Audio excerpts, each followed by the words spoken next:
You ever find yourself just scrolling long after you meant to put your phone down? Or maybe you felt that little phantom buzz in your pocket. Yeah, we've all been there. Today, we're diving into cyber psychologist Mary Eichen's incredible book, The Cyber Effect, to really get under the hood and understand the powerful, and let's be honest, often invisible, psychological forces that technology has on us every single day. So, what is really going on in our brains?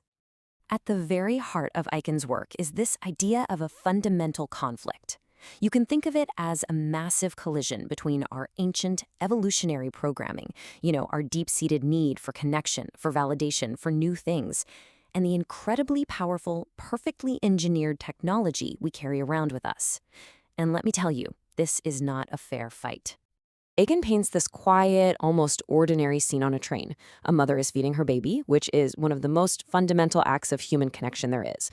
But her attention, her focus, her eye contact, it's all completely captured by the screen in her other hand.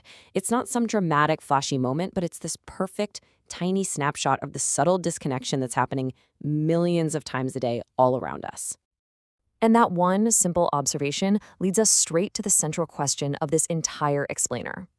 In this constant, moment-to-moment collision between our human impulses and our devices, who really has the upper hand? To even begin to answer that, we've got to look inside our own heads. Why are these devices so magnetic, so compelling? Well, it's not magic, it's pure science. And there's actually a whole field of study that's popped up just to explain it. And that field is cyber psychology. It's the scientific lens that helps us figure out why we act so differently online than we do in the real world. I mean, it looks at everything from our social media habits to online gaming and, well, the whole shebang. Now, Aiken makes a really crucial point right from the get-go. Technology itself, it isn't inherently good or evil. A smartphone is just a tool, kind of like a hammer, right? You can use a hammer to build a house, or you can use it to smash a window. The tool is neutral. Okay, but, and this is a huge but, while the tool might be neutral, it is often designed by incredibly smart people with a very specific goal: to capture and hold on to our attention for as long as possible. And the way they do it is by tapping directly into the reward systems baked into our brains. And one of their most powerful tools is something called the compulsion loop. It's a simple 4-step process. It all starts with a cue. Think of a notification buzz or a little red dot. That triggers an action. You check your phone.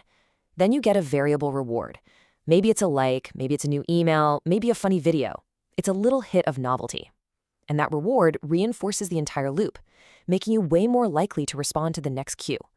It is the exact same psychological principle that makes slot machines in Vegas so unbelievably addictive. So what's so rewarding about being online? Well, turns out it's us. In normal face-to-face conversations, about 40% of what we talk about is ourselves. But when we go online, that number doubles. A staggering 80% of our communication becomes about me, me, me. So what's the biochemical payoff for all this self-disclosure? Well, according to neuroscientists at Harvard, sharing about ourselves triggers a dopamine release in the brain's pleasure centers. This is the same chemical reward we get from food, from money, even from sex. We're literally hardwired to get a little jolt of pleasure out of posting that selfie or sharing that hot take. And all of this brings us back to a really tough question that Eichen asks. When our behavior is being so heavily shaped by these powerful built-in reward systems, who is truly in control? Is it you, or is it the architecture of the app? And here's the thing. These individual psychological loops, they don't just stay in our heads. They ripple outwards, and they are actively reshaping the very fabric of our society and some of the most important parts of our lives. Aiken points to several key areas where this rewiring is having a huge impact.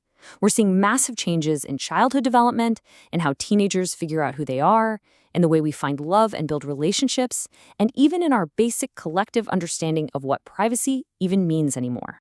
This is probably one of Eichen's most powerful analogies, especially when it comes to kids. I mean, in the real world, we create protected spaces for them to learn and grow safely, right? We have playgrounds, we have, the shallow end of the swimming pool. But the internet, it was an environment built by adults for adults, and we've basically given our kids unfiltered access to the deep end. Okay, so let's shift gears and look at our social lives. It turns out our brains actually have a natural, built-in limit for friendship. And it all comes down to one really important number in anthropology: 150. This is known as Dunbar's number. Basically, it's the cognitive limit, around 150 people, that our brains can handle in terms of stable social relationships. For thousands and thousands of years, this was just our reality. But then social media came along and completely shattered that limit, asking our poor brains to process a constant fire hose of information from thousands of friends. And the result? Often, it's shallower connections and a feeling of being constantly socially exhausted. And who are we inside these vast networks? A lot of the time, we're a very different person. This is what's called the online disinhibition effect. In the real world, face-to-face, we're accountable, we're guided by social cues. But online, that anonymity can make us way more likely to take risks and say things we would never say to someone's face. Our real self is vulnerable. Our cyber self can be polished and curated into a vision of total perfection. So what's the long-term effect of constantly performing and perfecting this cyber self? Well, the research is pretty eye-opening. A major study on U.S. college students found a significant jump in narcissistic personality traits between 1982 and 2006, a period that just so happens to coincide perfectly with the rise of the internet and this new culture of self-presentation. So, after all of this, where does that leave us?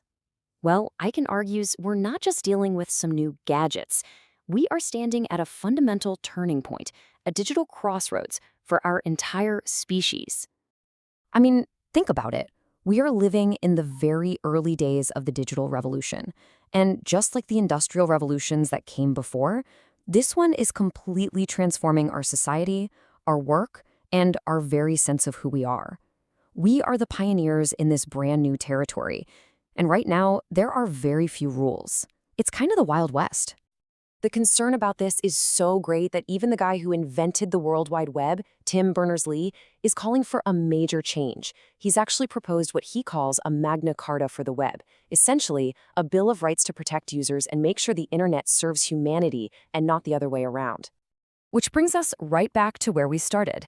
If the internet is the new global swimming pool, and we know for a fact that it has no shallow end for our kids or for the most vulnerable among us, the final question Eichen leaves us to grapple with is this: who is responsible for building one? Is it the tech companies? Is it the government? Or is it, somehow, all of us?